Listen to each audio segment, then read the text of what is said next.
Do nuclear bombs exist? Your immediate answer is yes. But how do you know? During the mid-20th century, television and movie watchers were bombarded with imagery of what was purported to be atomic test footage. But what were they really watching? They couldn't rewind a videotape or rescan through a video on their computer. So what option did they have but to accept these images at their face value? Now we have opportunity to scrutinize these images to see if they hold up to analysis. Take a look at these trees. Now what was that? And who turned the camera? They're in awfully straight lines, aren't they? Now this must be a different blast because it's coming from a different direction. Wait, now they've put it back. But those are the same trees we saw in the first clip, aren't they? And now this. First they showed us these trees that they panned left on. Then they show us these trees that look like they should be next to a model train. Notice how straight the rows are. It looks artificial to me. Then they show us these trees again. Where's the forward camera? And then back to these trees again. And then they show us what looks to be a real forest that's been chopped down or torn down.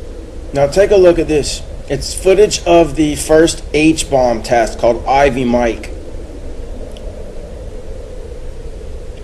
Watch how it changes.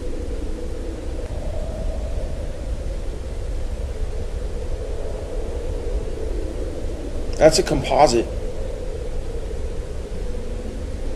Then it morphs into this.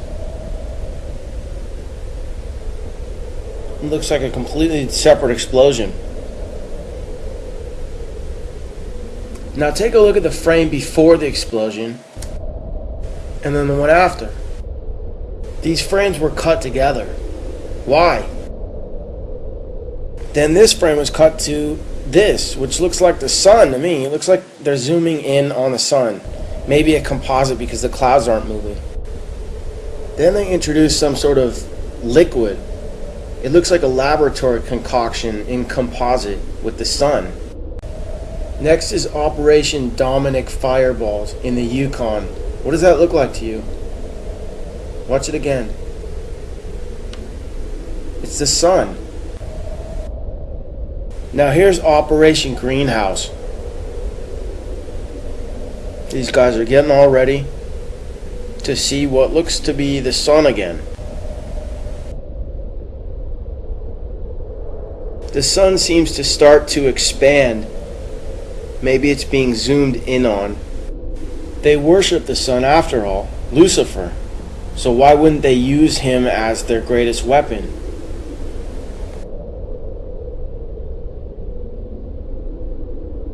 And who headed up the whole program?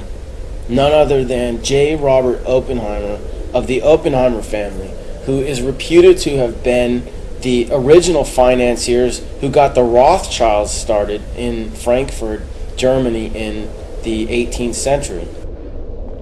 He should do his duty, and to impress him, takes on his multi-armed form and says, "Now I am become death, the destroyer of worlds." You're thinking, what about Hiroshima? Is that Hiroshima? Is that Hiroshima?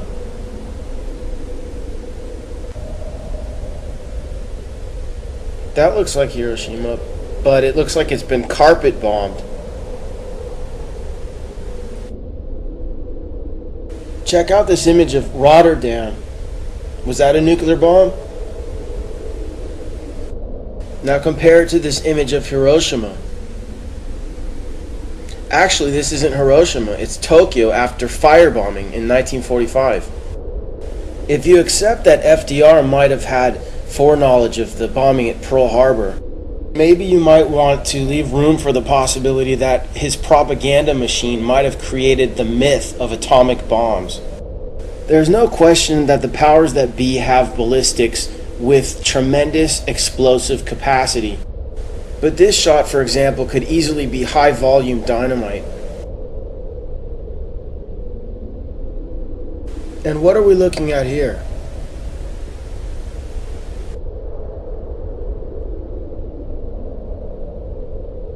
Take a look at this house again.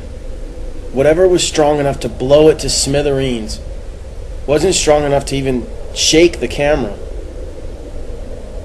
And look how high up the camera position is. Are we looking at another model? Now look at this bus and this car. Whatever's blowing them up is not moving the camera. And this building seems to blow up from the inside. Everything gets blown every which way except for the camera. Except look in this shot, it seems to tilt up a little bit.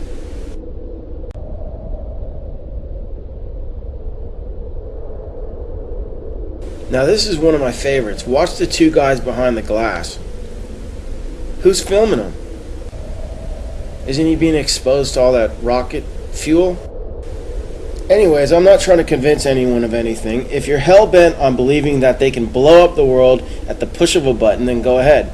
But next time you hear a politician justifying the invasion of a country based on the fact that they supposedly have weapons of mass destruction, realize that they're not only lying about the other country supposedly possessing weapons of mass destruction, they also may be lying about the very existence of weapons of mass destruction.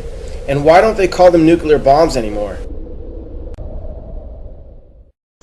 The military-industrial complex finds it convenient to perpetuate the myth of nuclear weapons to exploit the American people. Nuclear bombs do not exist. Think about it. Eisenhower warned the American citizens of the military-industrial complex. They have ransacked the people of trillions of dollars while the education system degenerates. Let's split down the middle two issues. First Japan, then nuclear energy. In 1945, most of Japan's infrastructure was wood. The oldest wooden buildings in the world can be found in Japan, Nara. To erase Hiroshima and Nagasaki with firebombs was achievable. Is it unthinkable Japan was actually firebombed, and that's the reason for the time delay between each attack? In fact, the Great Fires of Chicago in 1871 took roughly the same amount of time which leveled the entire wooden city. 3 days. Perhaps that's the reason why the Japanese started rebuilding immediately, regardless of the imagined radiation. As far as nuclear energy, why hasn't it replaced oil? It's a fishy story. People shrug off the reasons why this might be. What about nuclear testing? The military-industrial marketplace sneakily used high-tech dynamite and flash bombs dropped from high altitude. That's the reason for the mysterious white trails near nearly every so-called nuke test explosion. We haven't unloaded nuclear or atomic bombs in 70 years. Are we that rational? Or is the illusion of nuclear arms a way to cash in through taxation like the fake moon landings? Think about it. Our American way of life. Isn't it grand? Peace, freedom, and bacon and eggs. Seems perfect. But what if it's not? Friends, your future may not be as secure as you think. Where will you be when the atomic bombs fall? You can secure your family's future by reserving a spot in a state-of-the-art underground vault from Vaultec. That's right, Bob. Act now, and your family can wait out the horrors of nuclear devastation. And Doris, the vault will have all the amenities of your modern-day home, and it's attractive. And Sally, in the vault, you might meet that special someone, just as you would on the surface. And in a few short years, you and your fellow vault dwellers will repopulate our great country. And Billy, you'll have lots of swell kids to play with. Reserve your family spot in a state-of-the-art underground vault today. Sign up now and prepare for the future. For your family in the case of a nuclear... Do not panic.